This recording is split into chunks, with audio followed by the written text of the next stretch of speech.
Olá, leitores e ouvintes, bem-vindo ao Pode Ler, onde cada página vira conversa. Hoje nós estamos com nossa coordenadora de multimeios, Marlene, bem-vinda. Para começar, o que a motivou a ler?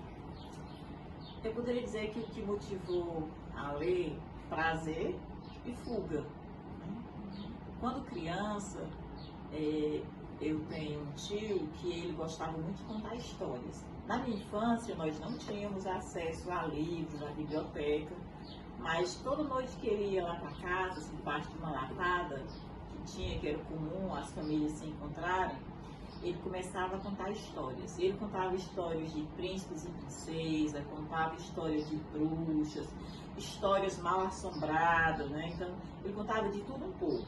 E só depois, quando eu fui estudar na cidade e que encontrei a biblioteca, foi que eu percebi que as histórias que ele contava, né, de forma oral, na época ele até analfabeto, mas tinha tudo a ver com os contos de fadas. Inclusive, João e Maria foi uma história que ele contou e que marcou a minha vida. E quando eu vi, puxa, pois não é que eu estava contando essa história?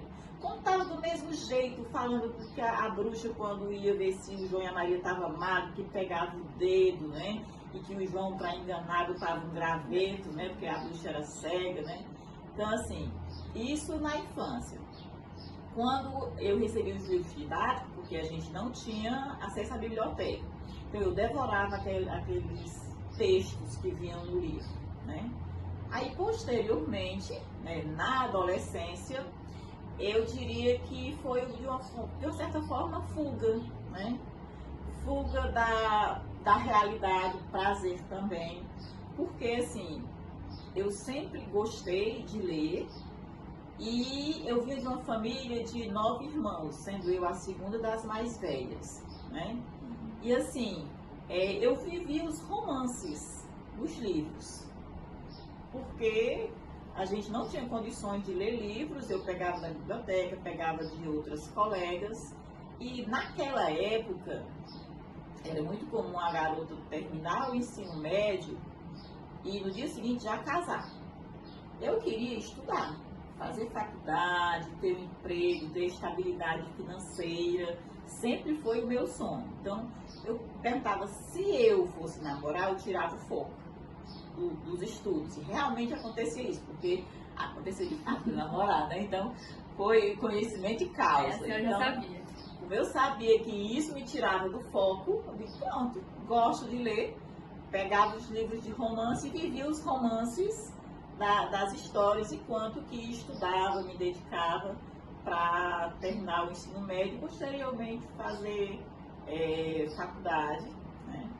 E graças a Deus deu certo os meus planos. Então, no lugar da senhora viver realmente romance, a senhora lia ele. Isso. Não que eu não tivesse as paqueras, né? Que era muito comum nas festas. Vivi essa parte também. Mas, assim, romance, assim, pra casar, porque era muito comum garotas com 18 anos, 17, 18 anos, casavam, né? E eu queria burlar o destino, eu consegui. De 10 anos depois, essa fase, foi que eu casei. Como foi sua jornada com os livros? Pronto. Eu acho que o que eu falei agora complementa um pouco isso, né? Eu, assim, o que eu gosto e que eu gostava muito na época é porque quando eu lia livros, eu conseguia conhecer a cultura de um povo, né? Como era, se eu lia um livro que era, se passava na Itália, na França, nos Estados Unidos, então eu conseguia viajar, né, na história, porque eu criava todo assim um cenário. A minha mãe, ela quando ia me chamar, aí me chamava e eu aqui, ó, lendo, não conseguia escutar ela me chamando. Por quê? Porque eu criava um cenário aqui mental, as características dos personagens, como era o ambiente, se falava de alguma festa cultural que estava acontecendo, eu visualizava, né? Então, para mim foi uma forma de conhecer o mundo através dos livros. É tanto que tempos depois, quando com o advento da internet, ou pessoas que eu conheço, que viajou para o exterior e chegou maravilhado contando como era a cultura lá. E eu sabia disso. Eu já sabia disso, só fiz confirmar através dos livros. Então, para mim foi assim, foi e é uma experiência muito gostosa essa de ler. Eu também, quando eu tô lendo, eu normalmente leio de noite, né? Só no escurinho assim, com a luz lá de fora.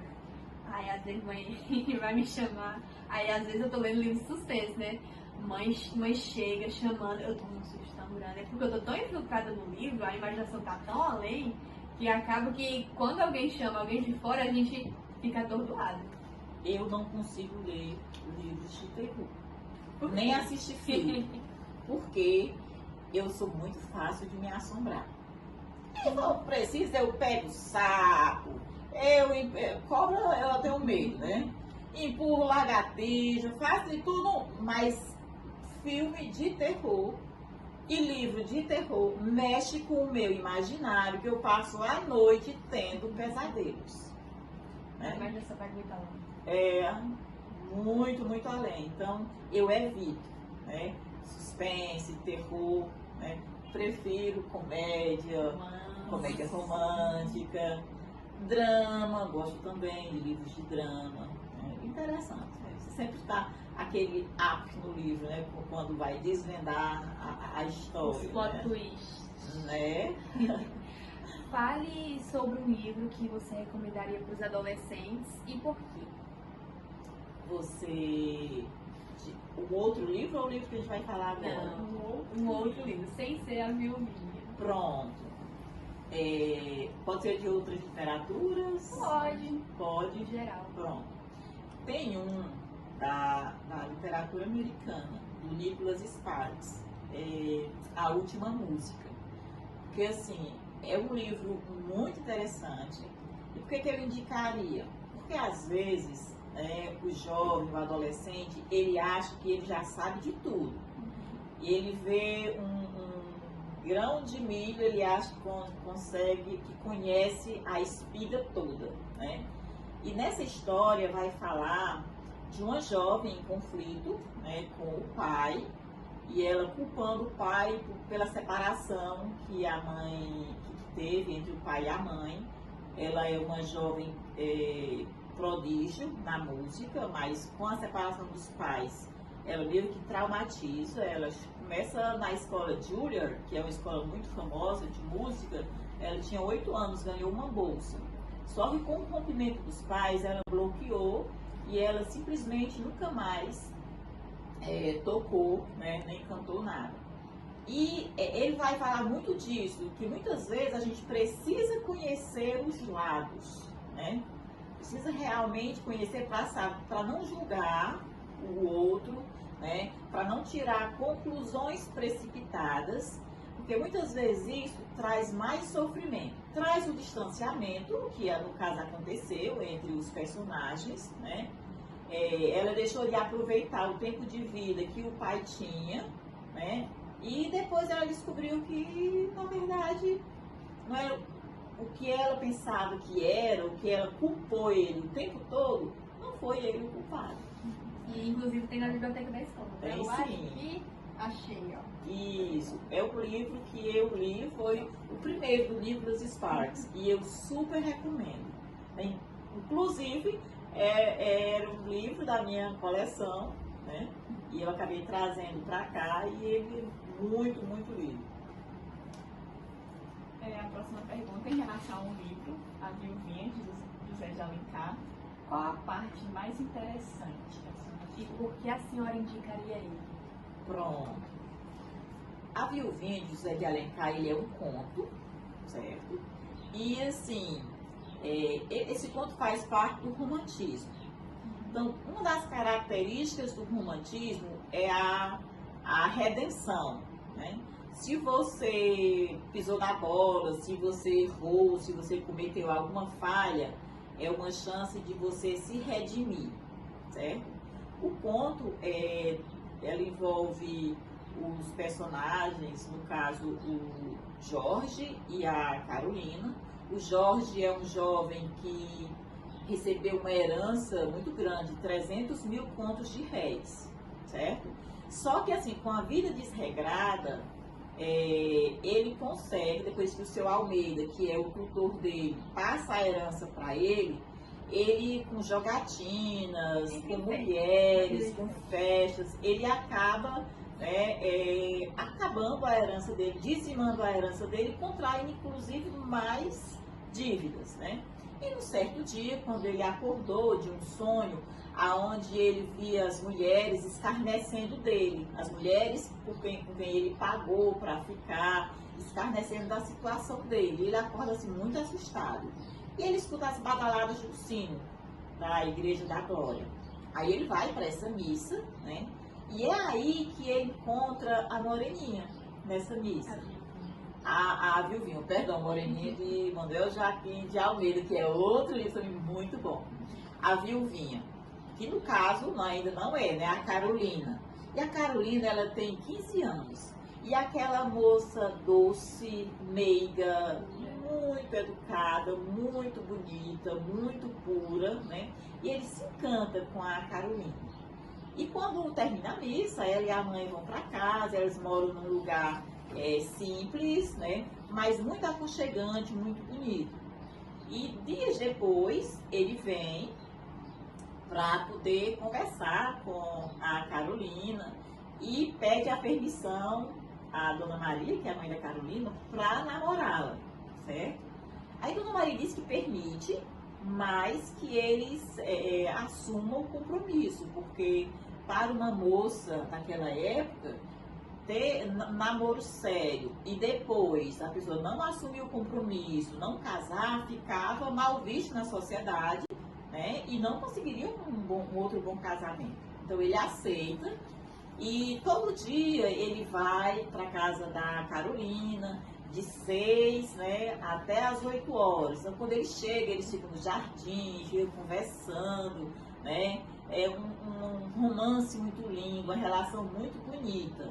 E quando a mãe diz para a Carolina que já está escurecendo, aí eles vão para a sala, né? E a mãe fica, de acordo com o livro, jogando paciência, enquanto que os namorados ficam na sala, né? E ela fica olhando, fica de olho neles, mas também disfarçando, né?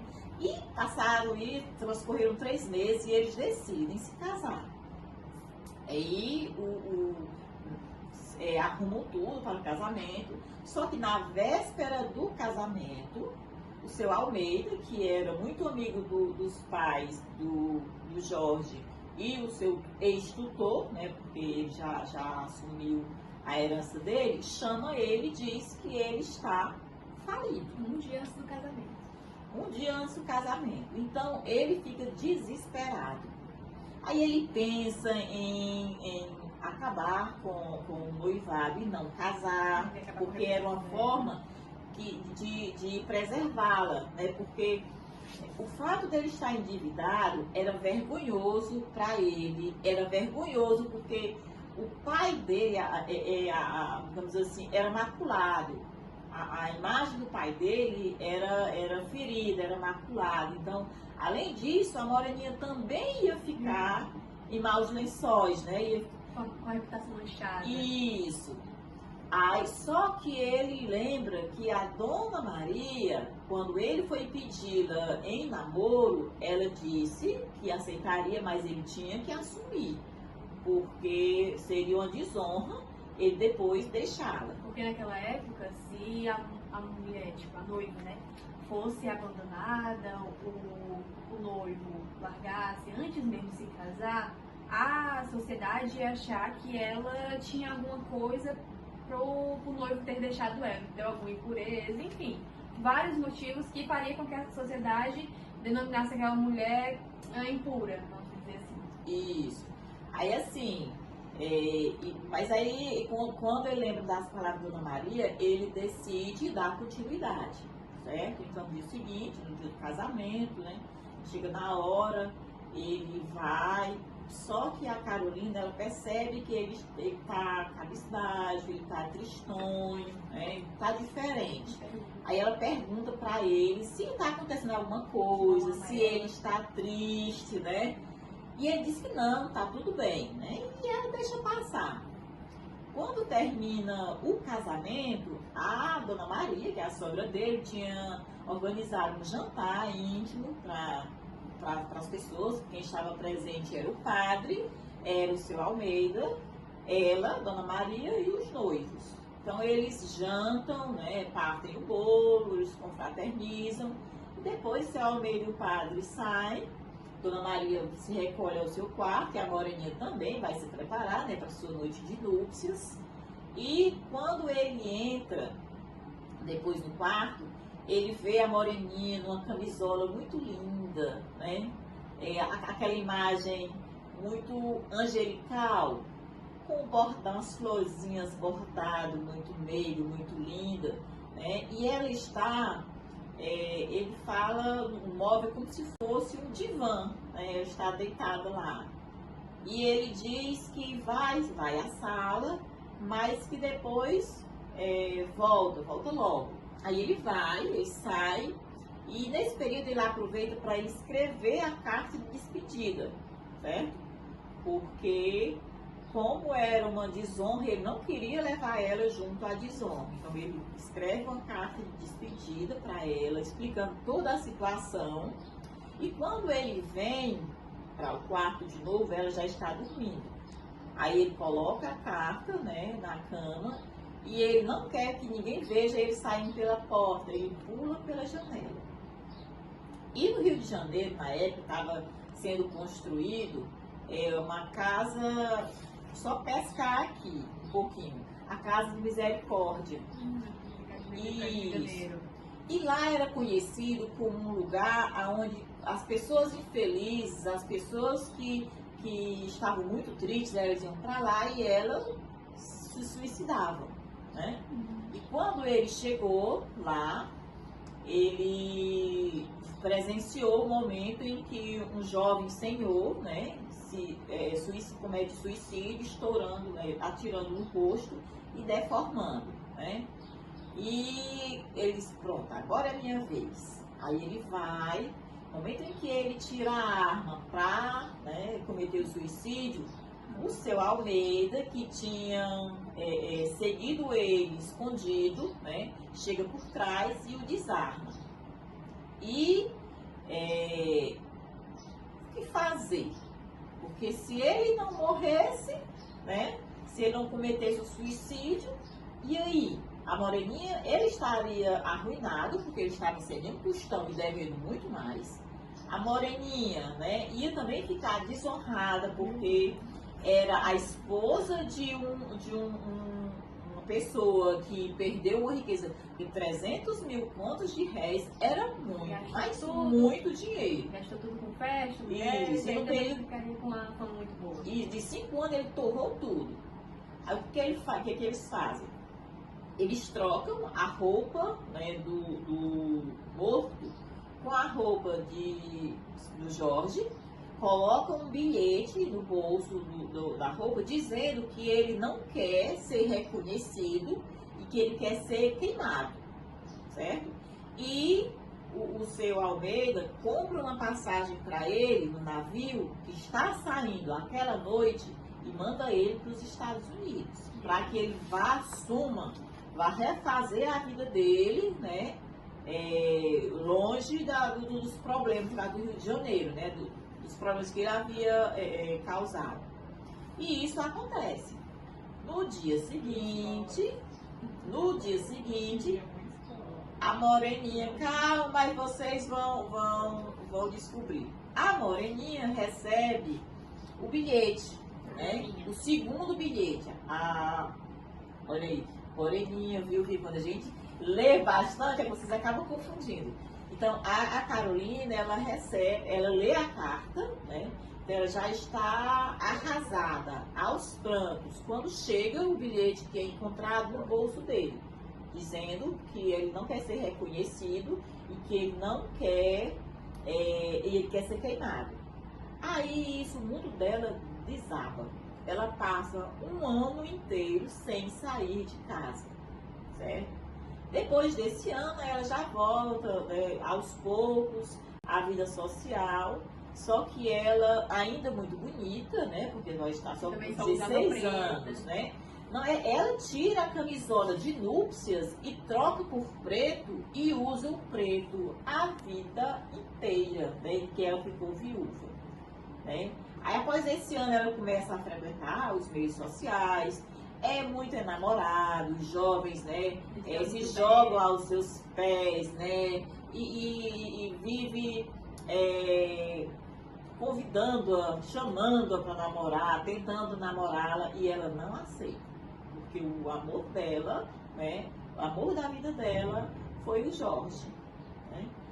Aí, 5 anos depois se passam nesse percurso, e a Moreninha chega no Rio de Janeiro, um rapaz muito rico, muito bonito, muito elegante, muito cobiçado pelas moças solteiras, né?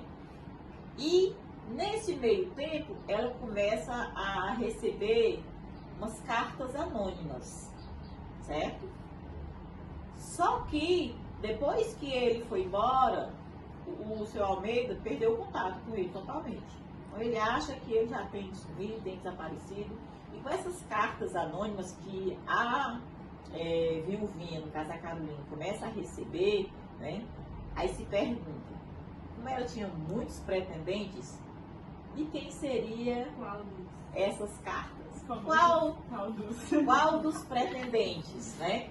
Então, se vocês quiserem conhecer, né, o restante dessa história, né? Porque nem sempre é o que parece. Alguém já deve estar suspeitando. Ah, eu acho que eu sei. Será? Tem muitas reviravoltas. Então, vocês podem estar pegando aqui na biblioteca, né, da Escola Poeta Sinal Pinheiro, A Viuvinha, de José de Alencar, e descobrir o restante dessa belíssima história. Estamos no fim de mais um episódio, mas antes, o que se pode tirar de aprendizado desse livro? Sempre é tempo de recomeçar, né? E que quando você acha que chegou ao fim do poço, procure uma luz, que sempre há uma luz no fim do túnel. E com isso você pode estar sempre recomeçando. Que a vida é recomeço. Às vezes, não tantas situações trágicas, mas nós estamos sempre mudando, renovando, né? Aprendendo e recomeçando. Foi um prazer conversar com você, Marlinha. Muito obrigada por compartilhar suas experiências e suas dicas conosco. E para os nossos espectadores, não se esqueçam de seguir o nosso podcast no Instagram e no YouTube e deixar suas ideias no nosso direct. E lembre-se, porque cada livro é um novo começo. Até a próxima, gente!